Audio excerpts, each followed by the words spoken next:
Hey guys, Grant from Four Wheeling. We're out here at Turon National Park. Came for a run out for the day. Just going to do a review on a new tent we purchased. It's a canvas tent. I would love an Oz tent, the 30-second Oz tent, but they're a lot of money, as most people are aware. They're quite expensive to buy. But we spotted one at Aldi a couple of weeks ago, one of their special buys. They were originally $2.99. And I picked one up a week or two after they put them on sale when they mark them down. I got it for $1.99, so $200, really good value. We did set it up in the backyard the other day when it was raining, just to sort of season it a bit, I guess, and to test how quick it did work. So what I'm going to do, I'll put the camera on time lapse. I'll put the camera on time lapse and I'll drag it out. We'll set it up. I think it could be made by Coleman. I had a look on YouTube, and Coleman do an instant tent. They do a 4-person and a 6 and an 8, I think they are. Gold series, black series or something. And it uses a very similar frame structure. So the poles and the legs and everything are all built in already. Literally you pull it out of the bag, you lay the base out like you do with a 30-second tent, and then you pop the legs up. So I'll put a still shot of it.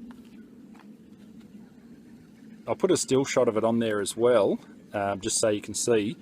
It's 2.4 metres by 2.4 metres. They do say it's a 4-person, which if you're on mats with sleeping bags, you could probably fit 4 people in there, no problems. But if you've got fold-out camp beds, might be a little bit of a tight squeeze, or if you had a lot of bags packed in there with it. But it'll certainly do my wife and one of the kids. My other daughter and myself both have a swag each, so we mainly got it because it is a really quick setup. The other big tent that we've got, which you've seen in a couple of the other clips, it takes about 10 to 15 minutes if everyone gets in, because it's got a lot more poles and it's a lot bigger. It is a good tent, but like these quick weekends away where you want to just throw something on the roof racks without taking your camper trailer, these are really good. And as I said, for $200, it was a really good buy. So yeah, I'll show you a shot of it anyway, and then I'll set up a time lapse and we'll pull it out. It did take us about probably 5 minutes at home because we hadn't set it up before, obviously.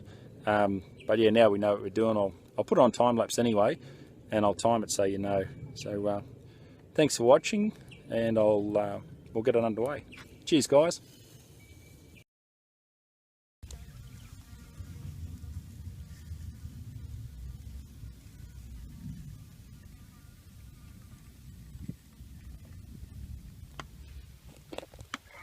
Alright guys, we just had to start it again. I didn't hit the time lapse button, so we set the thing up and yeah, it didn't record it. So we're going to have another go, hence why the canvas cover's already out of the bag and the tent's already out of the bag. So sorry about that. We'll have another go.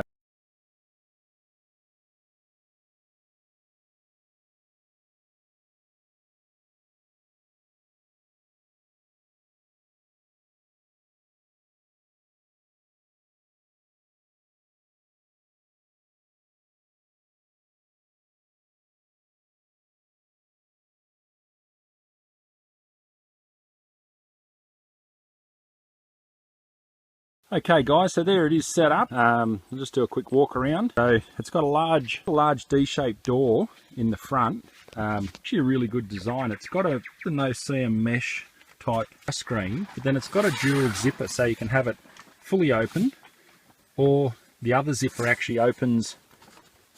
Now this is it inside, guys. It's pretty standard. It's a bucket floor. I don't know the specs off the top of my head, but it is on the bag, which I'll put on the video. You can see in the roof here, you got your CM mesh, no CM mesh, whatever you want to call it. 3 sides, so the 2 sides and basically the back, the side, not one in the front, because obviously they want better water, I guess, better water runoff. So you got a side window, rear window, and obviously another side window there. Just your usual things. I've got 2 little storage pockets with a seam up the middle, so you got kind of a his and hers if you want to be pedantic, but 2 little pockets there, left and a right with a seam. Plastic thing there, which is on the packet. They show an iPad sitting in there. To be honest, if I'm out camping, the last thing I want to be doing is watching a silly iPad. Other than, you know, for photos or videos, but we try not to take too many electronic devices with us. We like to camp away from everything, no internet, no phone service, gets the kids back to basics. My wife's Ventolin for her asthma, Panadol, any medication you could put in the clear pockets there, and that way if, heaven forbid, if anything happened, you know, your first aid kit, in the case of an emergency, anyone would be able to come straight in. They know where it is, they can see straight away what's in there. So yeah, not a bad little built-in thing. So there's one on each side, as you can see. Plenty of height inside. I'm about 6'2", 6'3", and I've got probably maybe that much room above my head to the roof. Usual thing as well, just a little sewn-in roof hook there, so you can hang a light or something in here. And there's a good gap too between the no-seam mesh and the fly. I reckon you've got a good 100 mil, even more at the corners, so it keeps the fly off the top of the tent, which gives you good ventilation. So if you are camping in the warmer weather, you get a bit of a breeze up over the roof and it helps keep it cool. You can see up the top there, that's the spider leg design in the center that pops up, as you saw from the setup video. They've got padding on the corners as well, which is a good idea. It just stops the canvas, the top canvas, rubbing on the metal, so it should give you a bit of longevity. That's about it, guys. Pretty basic. As I said, as a comparison to the $800 or $900 Oz tent, which I think the RV4 is a 4-person. It's got about the same floor space, 2.4 square from memory, with the tilted down back. I do love the Oz tent because they do set up quite quickly, but I reckon by the time you peg an Oz tent out, you'd probably be looking at the same time as what this is. Took us about 3 minutes, literally.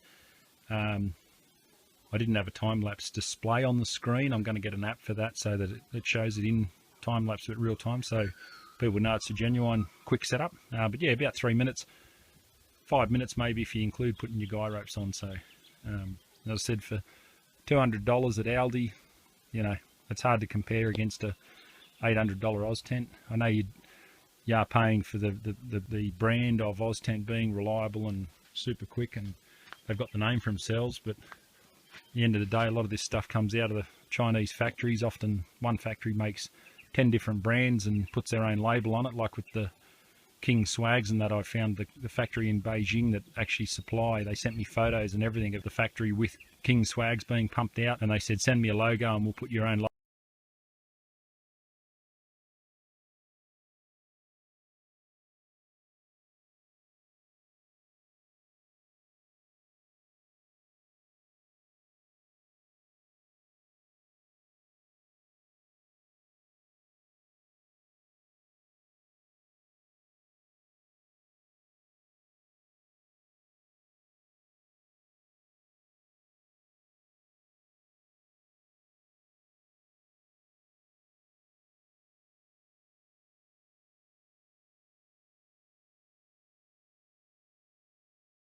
Just thought I would show this as currently there's a total fire ban on, except for the two main campgrounds, the Diggins and the Woolshed.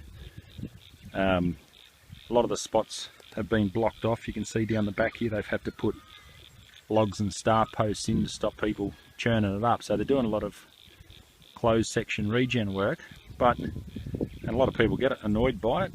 But then in the same token, signs up at all entries to the park saying total fire ban or part fire ban only in designated areas. We get out to this spot, no one around, as you can see, bar us, no one around, and a fire's still going. Now if this, admittedly it's cooler weather up here and everything's very green, but what happens if no one finds that and it happens to start a fire up? This is the reason why Parks and Wildlife are shutting more and more spots off. So you've got to be responsible. If you're lighting fires where you're not supposed to, bad enough, but at least put it out. I've got a drum of water there, which we bought for obviously washing up purpose and stuff like that while we have lunch, but I'll use the water. I'll put this out. Now this is not a pat on the back video, it's just trying to remind people you've got to do the right thing. Don't give Parks and Wildlife any more reason to block us out of these beautiful spots. Even here there's dedicated campfire pits, there's fires just lit everywhere, you know, coal left everywhere. Do the right thing, use a fire pit up off the ground, that way you don't even know you've been here. Remember, leave no trace, and then you're leaving no reason to shut it. So anyway, that's my rant. I'm going to put this fire out and we're going to cook up some lunch, and I've got a video there a new tent I bought, a fast setup canvas tent. Purchased at Aldi, believe it or not, for 200 bucks, marked down from 300. So we're going to do a quick review of that. I did want an Oz tent, but they're horrendously expensive, so thought we'll check out the Aldi one. So I'll do a separate video for that and have links below. So thanks for watching, guys, and we'll get this fire out.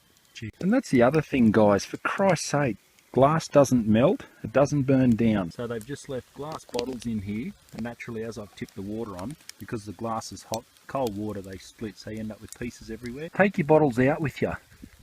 If anything, they're lighter. You've emptied the content. How much hassle is it to leave them on the floor of your car or in a bag behind your seat? Take them home, chuck them in the recycle bin, fair income. And then like that, so many things, a minority group of idiots wreck it. Even over the back here, they've been doing burnout and donuts and everything, chewing all the grass up. Down over the embankment here, they've been driving up the side here. There's tracks everywhere else, open roads that you can run on, but they've got to prove to themselves or to their mates that their car's some sort of weapon, and you know, it's just stupidity. It's just more reasons why they put gates up, and come on, fair income.